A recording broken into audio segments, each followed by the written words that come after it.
خوش آمدید۔ احساس ونٹر اپیل 2022 کی اسپیشل ٹیلی تھون نشریات جاری ہیں۔ میں ہوں سید عمران مدود۔ ناظرین، پروگرام میں ہمارے ساتھ علماء کرام بھی موجود ہیں، ہمارے ساتھ ثنا خوان رسول بھی ہیں۔ علماء کرام سے گفتگو کا سلسلہ بھی پروگرام میں جاری رہے گا اور ہم اپنے ثنا خوان سے نعت رسول مقبول صلی اللہ علیہ وسلم بھی سنیں گے۔ احساس فاؤنڈیشن نے آج کی یہ بزم سجائی ہے، یہ اپیل آپ تک پہنچانے کے لیے احساس فاؤنڈیشن کی وساطت سے ہم آئے ہیں، اور اپیل یہی ہے کہ اس وقت ملک پاکستان میں بسنے والے اپنے بھائیوں بہنوں کے لیے کچھ آسانی کا سبب پیدا کر سکیں۔ وہ لوگ جو اس وقت موسم کی سختیوں کا شکار ہیں، موسم کی سختیوں سے انہیں بچانے کے لیے ہم اپنے حصے سے کچھ نہ کچھ تھوڑا بہت کر سکیں۔ اسی حوالے سے احساس فاؤنڈیشن یہ اپیل آپ تک لے کر آیا ہے۔ اسٹوڈیو میں ہمارے ساتھ یہ بیک ڈراپ بھی موجود ہیں جس میں ایک بہت ہی خوبصورت سا، بہت ہی پیارا سا بچہ موجود ہے۔ کیمرامین ہمارے اگر دکھا سکیں، اور اس بچے کی آنکھوں میں اگر ہم دیکھتے ہیں تو اس بچے کی آنکھوں میں بھی یہ سوال ہے، وہ بھی ہم سے اس بات کا تقاضا کر رہا ہے، اس بات کے بارے میں پوچھ رہا ہے کہ حضرت آپ کو تو رب تعالیٰ نے بہت نوازا ہوا ہے، آپ کو تو اللہ تعالیٰ نے بہت ہی اچھے حال میں رکھا ہوا ہے، آپ کے پاس انواع و اقسام کی کھانے پینے کی چیزیں موجود ہیں، آپ کے پاس طرح طرح کے پہننے کے کپڑے موجود ہیں، آپ کے پاس رہنے کے لیے بہت ہی بہتر، بہت ہی خوبصورت سا گھر موجود ہے۔ میرے پاس نہ کھانے کو کچھ اچھا ہے، میرے پاس نہ پہننے کو کچھ اچھا ہے، نہ رہنے کی کوئی خاطر خواہ جگہ ہے۔ اس بچے کی آنکھوں میں دیکھیں، یہ بچہ ہم سے سوال کر رہا ہے، یہ اپنے لیے کوئی لگژریز نہیں مانگ رہا، یہ اپنے لیے کوئی طرح طرح کے کھلونے نہیں مانگ رہا، کوئی چیزیں نہیں مانگ رہا، حالانکہ اس بچے کی عمر تو یہی ہے، اس بچے کی عمر تو ایسی ہی ہے کہ اسے رہنے کی فکر نہ ہو، کپڑوں کی فکر نہ ہو، کھانے پینے کی فکر نہ ہو۔ اس بچے کی عمر ایسی ہے کہ یہ کھلونوں کے بارے میں سوچے، یہ دوستوں کے بارے میں سوچے، یہ اپنی پڑھائی کے بارے میں سوچے، اپنی آنے والی زندگی کو بہتر سے بہتر کرنے کے بارے میں سوچے۔ لیکن ایسا لگتا ہے کہ یہ بچہ کہہ رہا ہے کہ آج پھر ماں مجھے مارے گی بہت رونے پر، آج پھر ماں مجھے مارے گی بہت رونے پر، آج پھر گاؤں میں آیا ہے کھلونے والا۔ یہ بچہ جانتا ہے کہ اس کی ماں اس کی ان خواہشات کو پورا نہیں کر سکتی، یہ بچہ جانتا ہے کہ اسے ابھی زندگی کی سختیوں کا سامنا کرنا ہے۔ ہمیں اس بچے کی پکار پر لبیک کہنا ہے، ہمیں اس بچے کی آواز سے اپنی آواز ملانی ہے، ہمیں مصیبت کا شکار، پریشانیوں کا شکار اپنے ان بھائی بہنوں کے لیے جو کچھ ممکن ہو سکا ہمیں یہ کرنا ہے۔ احساس فاؤنڈیشن نے اس ضرورت کو محسوس کیا، اور اس وقت 3 بنیادی چیزیں ہیں جس کی وہاں پر ضرورت ہے، جس میں گرم پہننے کے لیے گرم کپڑے ہیں، جس میں لحاف ہے، کمبل ہے، اور جس میں راشن، بنیادی غذائی اجناس ہیں۔ ان 3 چیزوں کا ایک خصوصی پیکج احساس فاؤنڈیشن نے بنایا ہے، اور اس پیکج کے لیے آپ احساس فاؤنڈیشن کے ساتھ تعاون کرنا چاہتے ہیں تو $121 کے ساتھ تعاون کر سکتے ہیں۔ آپ دنیا بھر میں کہیں بھی موجود ہو، آپ اپنی رقوم آن لائن ٹرانسفر کے ذریعے ہم تک بھیج سکتے ہیں۔ اسکرین پر ہمارے اکاؤنٹ نمبرز موجود ہیں، آپ بینک ڈرافٹ کے ذریعے بھیج سکتے ہیں، ہمارے نمائندوں سے رابطہ کر کے یہ رقم ہم تک پہنچا سکتے ہیں۔ آپ چاہیں تو ہمارے آفیسز وزٹ کر سکتے ہیں، ہمارے نمائندوں سے مل کر بالمشافہ اپنی رقوم ہمارے نمائندوں تک پہنچا سکتے ہیں۔ ناظرین، پروگرام میں گفتگو کا سلسلہ آگے بڑھائیں گے، احساس فاؤنڈیشن کے حوالے سے اپیل بھی آپ تک گاہے بگاہے پہنچاتے رہیں گے، لیکن ساتھ ہی ساتھ علماء کرام سے سوال جواب کا سلسلہ بھی جاری رہے گا۔ میں بڑھوں گا ڈاکٹر صاحب آپ کی جانب، اور جس طرح سے پروگرام کے پہلے حصے میں ہم بات کر رہے تھے صلہ رحمی کے حوالے سے کہ صلہ رحمی، انسانی ہمدردی اور حسن اخلاق ہمارے لیے کس قدر اہمیت کا حامل ہے، اور ہماری زندگیوں میں اس کی کیا ضرورتیں ہیں۔ ظاہری طور پہ تو ایسا لگتا ہے کہ اگر ہم صلہ رحمی کر رہے ہیں، جس کے ساتھ کر رہے ہیں اس کا فائدہ ہے، ہم کسی کی مدد کر رہے ہیں تو جس کی مدد کر رہے ہیں اس کا فائدہ ہے، لیکن بادی نظر میں اگر دیکھا جائے تو اس کا صلہ رحمی کا، انسانی ہمدردی کا، حسن اخلاق کا بذات خود ہمیں کیا فائدہ پہنچتا ہے؟ بالکل، نبی کریم علیہ السلام کا فرمان ہے، بخاری شریف کی حدیث پاک ہے، آقا کریم علیہ السلام نے فرمایا من احب ان یبسط علیہ فی رزقہ وَأَن يُنْسَأَ لَهُ فِي عُمُرِهِ فَلْيَصِلْ رَحِمَهُ۔ نبی کریم علیہ السلام کا فرمان ہے کہ جو شخص یہ چاہتا ہے کہ اس کے رزق میں فراوانی ہو اور اس کے عمر میں برکت ہو جائے تو چاہیے کہ وہ صلہ رحمی کرے۔ سبحان اللہ۔ تو ایک سب سے بڑا فائدہ تو یہ ہے کہ ہم جب صلہ رحمی کرتے ہیں تو اس سے ہمارے عمر میں برکت ہو جاتی ہے، سبحان اللہ۔ اور ساتھ ساتھ رزق میں فراوانی بھی۔ آج ہر ایک شخص یہی چاہتا ہے، اس کی جتنی بھی سیلری ہے اس کی یہی تمنا ہے کہ سیلری میری بڑھ جائے، ہر ایک شخص یہی چاہتا ہے کہ اس کے رزق میں فراوانی ہو۔ تو کیا ہی اچھا ہو کہ ہم غریبوں کے ساتھ ہمدردی کریں، کیا ہی اچھا ہو کہ ہم اپنے رشتہ داروں کے ساتھ صلہ رحمی کریں، تو اس کی برکت سے یقیناً عمر میں بھی برکت ہوگی اور رزق میں بھی برکت ہوگی۔ یوں ہی ہم جب صلہ رحمی کرتے ہیں تو صلہ رحمی سے آپس میں بھائی چارہ، اتحاد و محبت، نرمی اور بہت سی محبتوں کو پروان ملتا ہے۔ بالکل ایسا ہی ہے۔ یوں ہی آپ یہ صلہ رحمی ایک ایسی طاقت ہے کہ جس کے ذریعے سے آپس کے اختلافات، انتشار اور جو بھی چپقلش اور جو بھی بہت سی دوریاں، کینہ، بغض، اس کے ذریعے سے ہم اس پر قابو پا لیتے ہیں اور آپس میں اتحاد و محبت کی فضا قائم ہوتی ہے۔ یوں ہی جب آپ صلہ رحمی کرتے ہیں تو صلہ رحمی کی برکت سے یہ ایمان کامل ہوتا ہے۔ سبحان اللہ۔ یوں ہی آپ جب صلہ رحمی کرتے ہیں تو یہ نبی کریم علیہ السلام نے فرمایا کہ جو شخص اللہ رب العزت پر ایمان رکھتا ہے چاہیے کہ وہ صلہ رحمی کرے۔ تو یہ آخرت پر ایمان رکھنے والا شخص جو ہے اسے نبی کریم نے فرمایا کہ اسے چاہیے کہ صلہ رحمی کرے۔ تو یقیناً اس کے بہت سے فوائد ہیں کہ ہم اگر کسی کے ساتھ صلہ رحمی کریں تو اس کی برکت سے ہمیں بہت کچھ ملے گا۔ لیکن صلہ رحمی کا مفہوم صرف یہ نہیں ہے کہ آپ صرف ان کو روپے دے دیں گزارے کے لیے، بلکہ وقتاً فوقتاً جہاں بھی اور جب بھی ضرورت پڑے تو اپنے رشتہ دار کے ساتھ صلہ رحمی کرنا ہوگا۔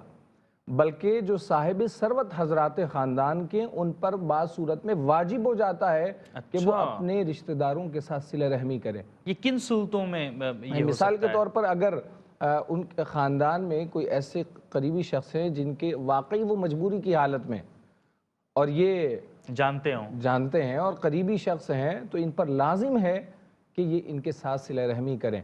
تو یہ نہیں ہے کہ یہ کوئی جز وقتی یا پارٹ ٹائم کام نہیں ہے کہ جی کیا تو کر لیا، نہیں، بلکہ ہر وقت ہر صورت میں جب بھی آپ کو معلوم ہوا کہ وہ بڑی مشکل حالت میں ہے اور آپ صاحب ثروت ہیں تو آپ پر لازم ہے کہ آپ ان کے ساتھ صلہ رحمی کریں، ہمدردی کریں۔ اور صلہ رحمی صرف یہ نہیں ہے کہ آپ صرف ان کے ساتھ مسکرا کر مل لیں، بلکہ ان کے ساتھ حسن سلوک کرنا، ان کی ضروریات کا خیال رکھنا، جس چیز کی ضرورت انہیں پڑے ان کی ضروریات کو پورا کرنا۔ اور یہ صلہ رحمی ایک یہ بھی ہے کہ آپ اگر اپنے رشتہ داروں کے ساتھ کافی عرصہ ہوا ملاقات نہیں ہوئی تو آپ ان کو فون کر کے پوچھیں کیسے ہیں آپ، خیریت سے ہیں۔ ہمارا رویہ اگر دیکھا جائے، میں معذرت کے ساتھ یہ جملہ ایڈ کر رہا ہوں، نبی کریم علیہ السلام نے فرمایا خیارکم خیارکم لأہلی وانا خیارکم لأہلی۔ حضور نے فرمایا تم میں سب سے بہتر شخص وہ ہے جو اپنے گھر والوں کے ساتھ بہتر ہو۔ سبحان اللہ۔ مجھے دیکھو میں اپنے گھر والوں کے ساتھ بہتر ہوں۔ اگر ہم دیکھیں آج ہم صلہ رحمی کا ہمارا جو رویہ ہے یا اچھے رویے کے ساتھ پیش آنا اپنے دوستوں تک ہی محدود ہے، یا آفس میں جو احباب رہتے ہیں ان کے ساتھ اچھے اخلاق سے پیش آتے ہیں۔ ہم باہر والوں کے لیے زیادہ اچھے بنتے جا رہے ہیں، باہر والوں کے لیے بڑے اچھے اخلاق سے پیش آئیں گے اور ایسے رویے کے ساتھ پیش آئیں گے کہ شاید ہم سے بڑھ کر کوئی حسن اخلاق والا نہ ہو۔ لیکن ہم اگر اپنا رویہ اپنی اہلیہ کے ساتھ دیکھیں، اپنے ماں باپ کے ساتھ دیکھیں، اپنی بیوی بچوں کے ساتھ دیکھیں اور اپنے رشتہ داروں کے ساتھ دیکھیں، وہاں پہ حاکمیت والا، تو ہاں وہاں پہ ہم سمجھتے کہ ہم بڑے ہیں، اور بعض صورتوں میں تو ہم اپنے خاندان والوں کو مطلب اہمیت ہی نہیں دیتے۔ اگر وہ کسی چیز پہ تھوڑے پیچھے رہ گئے ہوں تو ہم سمجھتے ہیں کہ ہم ہی بڑے قابل ہیں، اور بعض اوقات ہم اہمیت ان لوگوں کو دے رہے ہوتے ہیں جو صاحب ثروت ہیں، مالدار ہیں۔ خاندان کے جو غریب افراد ہیں ان کے ساتھ اپنے فائدے کو، مستقبل کے فائدے کو مد نظر رکھ رہے ہوتے ہیں اور ان کے ساتھ ہمدردی کر رہے ہوتے ہیں۔ تو صلہ رحمی یہ نہیں کہ صرف آپ جو ہے وہ اپنے خاندان کے جو امیر افراد ہیں ان کے ساتھ رابطے میں رہیں اور غریبوں کو بھول جائیں، ایسا نہیں ہے، بلکہ ہر ایک کے ساتھ صلہ رحمی کرنا ہے۔ اور حضور نے یہی فرمایا کہ جو شخص یہ چاہتا ہے کہ اس کے رزق میں برکت ہو جائے، اس کے عمر میں برکت ہو جائے، تو وہ اپنے رشتہ داروں کے ساتھ بہت خوبصورتی سے آپ نے یہ کلیہ ناظرین کو سمجھایا کہ حسن اخلاق سے کیا ہوتا ہے، لوگوں کا دل خوش ہوتا ہے، ان کے دل میں ایک اطمینان کا جذبہ آتا ہے، اچھا لگتا ہے، اچھا محسوس کرتا ہے وہ۔ اور صلہ رحمی سے کیا ہوگا، لوگوں کی ضرورتیں ہم پوری کر دیں تب کیا ہوگا، اس کا اینڈ رزلٹ بھی یہی ہے کہ ان کے دل کو ایک سکون ملے گا، ایک آسائش کا ایک یوں کہہ لیجئے کہ دل میں ایسا ایک ایسی فیلنگز آئے گی کہ اسے سب کچھ ٹھیک لگے گا، اچھا لگے گا۔ تو ان دونوں چیزوں کا جو اینڈ رزلٹ ہے وہ ایک ہی ہے، تو چاہے وہ حسن اخلاق ہو، چاہے لوگوں کی مدد ہو، نتیجہ ایک ہی نکلتا ہے۔ علامہ صاحب آپ کی جانب بھی آؤں گا، لیکن اس سے پہلے میں چاہوں گا کہ پروگرام میں ایک نعت رسول مقبول صلی اللہ علیہ وآلہ وسلم شامل کریں. میں گزارش کروں گا ماسٹر سمیر سے کہ وہ بارگاہ رسالت میں یہ نعت پیش کریں. سر محفل کرم اتنا میری سرکار ہو جائے. سر محفل کرم اتنا میری سرکار ہو جائے. نگاہیں منتظر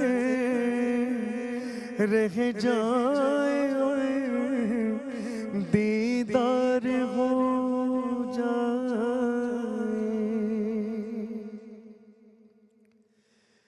اگر آنا تیرا اس بزم میں ایک بار ہو جائے.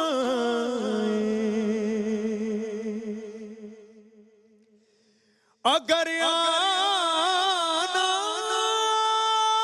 تیرا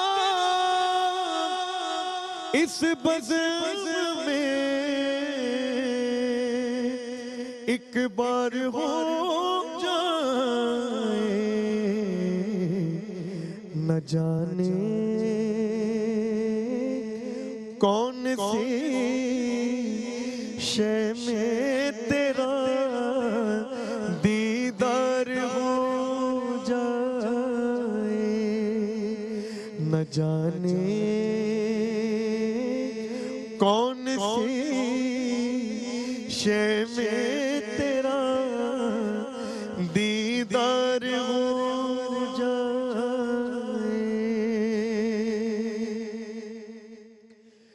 غلام مصطفیٰ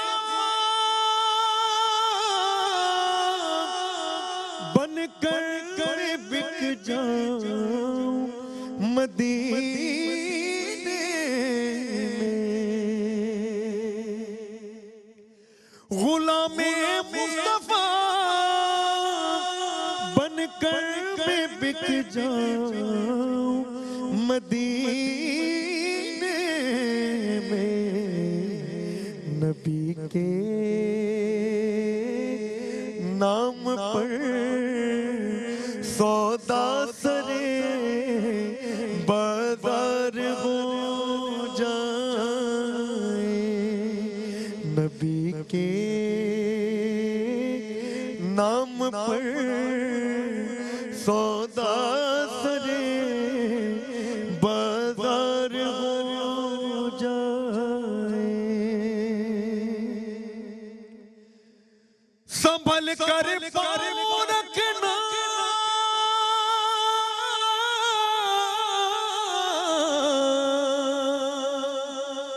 سنبھل کر پاؤں رکھنا اے غازیوں شہر مدینہ میں. کہیں ایسا نہ ہو سارا سفر بیکار ہو جائے.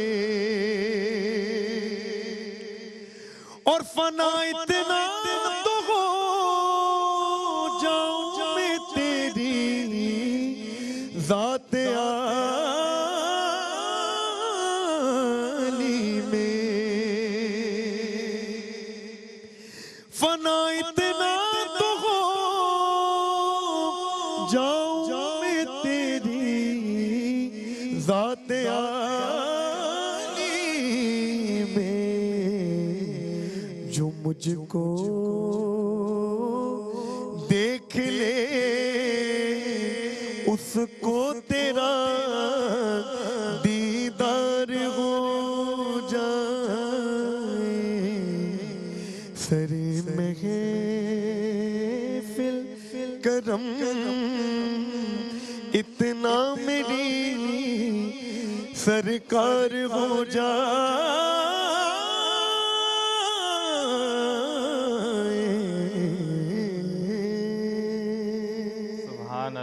سبحان اللہ، بہت ہی خوبصورت نعت اور بہت دل سے پڑھ رہے تھے آپ، ماشاءاللہ۔ اللہ تعالیٰ آپ کی آواز کو سلامت رکھے، آپ کے لہجے کو سلامت رکھے۔ ناظرین اکرام، پروگرام میں گفتگو کا سلسلہ آگے بڑھائیں گے، ڈاکٹر اصغر کی جانب چلتے ہیں۔ ڈاکٹر صاحب، جس طرح سے ہم پہلے بات کر رہے تھے مظہر صاحب سے کہ جو صلہ رحمی ہے، جو لوگوں کے ساتھ ان کی مدد کرنے کا جذبہ ہے، یا جو صدقہ ہے، ہمیں ظاہری طور پر تو ایسا ہی لگتا ہے کہ ان کی مدد ہو رہی ہے، تو اس میں اگر یہ دیکھا جائے، جس طرح سے علامہ صاحب نے مختلف نکات کی جانب اشارہ فرمایا کہ اس میں ہمارا کیا فائدہ ہے، اور ہمیں اس صلہ رحمی کے بدلے میں یا اس طرح کے دیگر احکامات کی بجاوری کے صلے میں ہمیں اس کا کیا صلہ ملتا ہے؟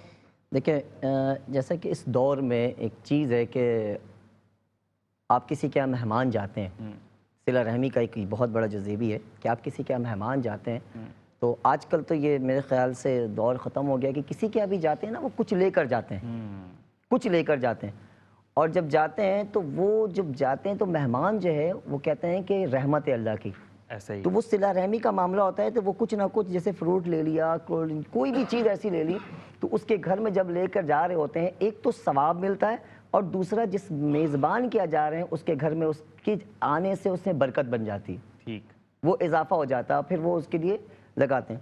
اس کے حوالے سے ایک واقعہ ہے، ایک درویش کا واقعہ ہے کہ ایک بزرگ کے پاس ایک شخص گئے اور کہا کہ میں بہت پریشان بیمار ہوں، اور انہوں نے رپورٹ دکھایا، اس کو کینسر کا مرض ہوا، کینسر۔ تو وہ جب ان کے پاس گئے تو انہوں نے رپورٹ کو سائڈ پہ رکھا اور کہا کہ یہ بتاؤ کہ تمہارے کہاں کے رہنے والے ہو؟ اس نے کہا فلاں گاؤں کے رہنے والا ہوں۔ بولے کب آئے یہاں پر شہر میں؟ تو اس نے کہا فلاں 25 سال ہو گئے مجھے آئے ہوئے۔ تو اس نے کہا کہ اپنے گاؤں میں کبھی پیچھے مڑ کے تم نے دیکھا؟ اس نے کہا کہ نہیں، میں آج تک آنے کے بعد نہیں ہوا، اور وہاں سے آنے کے بعد اللہ نے مجھے بڑا نوازا، بہت دولت دی، بہت شہرت دی، بہت عزت دی، آج گاڑی ہے، گھر ہے، لیکن اس درمیان پہ میں اپنے گاؤں میں کبھی واپس لوٹا نہیں۔ تو آپ نے کہا کہ اس رپورٹ کو سارے کو رکھو، ایک کام کرو، تم اس گاؤں پہ جاؤ، اور وہاں جانے کے بعد جس کی جو بھی داد رسائی کر سکتے ہو، کہیں پہ اگر کنواں نہیں ہے پانی کا کنواں ڈال دو، کسی کے چھت گرے ہوئے ہے اس کے چھت ڈال دو، کوئی بیمار ہے اس کی علاج کرا دو، تم کسی طرح سے وہاں جاؤ، اور جانے کے بعد ان کی داد رسائی، ان کے لیے مدد کرنے کے لیے پہنچاؤ۔ تو اس نے رپورٹ کو سائڈ میں رکھا، اس نے بزرگ سے سنا اور وہ چلے گئے۔ جانے کے بعد جب اس گاؤں میں پہنچے اور شور ہوا کہ بھائی فلاں صاحب آ رہے ہیں اور کافی سالوں کے بعد آ رہے ہیں، تو اس میں اس کے چچا، خالو، ماموں جو بھی تھے وہ لوگ آئے، استقبال کیا، اور ان کو پھر اس حساب سے گئے۔ پہلے دن جب گیا تو اس نے ساری بیماری سائڈ میں ہو گئی، ان کی چہرے کی خوشی کو دیکھ کر اس کی آدھی بیماری لوگوں کی جب آمد پہ اس کے صلہ رحمی پہ، یعنی کہ لوگوں نے جب اس کو خوشیاں دی تو آدھی بیماری اس کی وہاں ختم ہو گئی۔ جب وہاں وہ رہنے لگا اور اس کے بعد دیکھا کہ کسی کے یہاں پانی کا مسئلہ ہے تو وہاں ٹیوب ویل کروا دیا، کسی کے چھت گرے ہوئے ہے تو چھت بنوا دیا، کوئی بیمار ہے تو اس نے تقریباً 1 مہینے وہاں وقت کو گزارا، اور 1 مہینے کے بعد جب وقت کو گزار کر وہ واپس اس درویش کے پاس آیا، اور اس کے پاس آنے کے بعد اس نے، اور انہوں نے کہا تھا کہ جب واپس آنا تو رپورٹ دوبارہ کرا کے آنا۔ واللہ یہ آرٹیکل ہے، پوری میں نے پڑھی اس کو، جب اس نے دوبارہ وہ رپورٹ کرایا اور جانے کے بعد اس بزرگ کے پاس گیا اور کہا کہ حضرت یہ رپورٹ ہے، اور خوب رونے لگا۔ تو آپ نے کہا کہ بھائی کیوں روتے ہو؟ اب بیماری کا معاملہ تو اس وقت تھا، اب کیا ہوا؟ تو اس نے کہا کہ بزرگ جب میں وہاں گیا اور لوگوں کی جب مدد کی، واللہ خدا کی قسم جو میری بیماری تھی، جو کینسر تھا، وہ کہاں گیا جڑ سے یہ پتہ نہیں۔ تو آپ یہ دیکھیں، یہ صلہ رحمی کی وجہ کر آپ کو ثواب بھی مل رہا ہے اور شفا بھی مل رہی ہے، صحت بھی مل رہی ہے، تندرستی بھی مل رہی ہے۔ تو ہم کسی کی جب مدد کر رہے ہوتے ہیں، ہم جب کسی کا خیال کر رہے ہوتے ہیں، تو ثواب اپنی جگہ ہے، وہ رب تعالیٰ دے رہا ہوتا ہے، لیکن اس سے دل کو اطمینان بھی ملتا ہے اور ہمیں صحت اور عافیت بھی ملتی ہے۔ بالکل ایسے ہی ہے، وہ قرآن کریم کی آیت بھی ہے کہ جب میں بیمار ہوتا ہوں تو وہی اللہ مجھے شفا دیتا ہے، اور ہم دوائیوں کا استعمال کرتے ہوئے کہتے بھی تو ہیں کہ اللہ شافی، اللہ کافی۔ تو یہ معجزات ہی ہیں جو دنیا میں مختلف وقتوں میں رونما ہوتے رہتے ہیں کہ ایک شخص جو اس قدر موذی مرض میں مبتلا تھا لیکن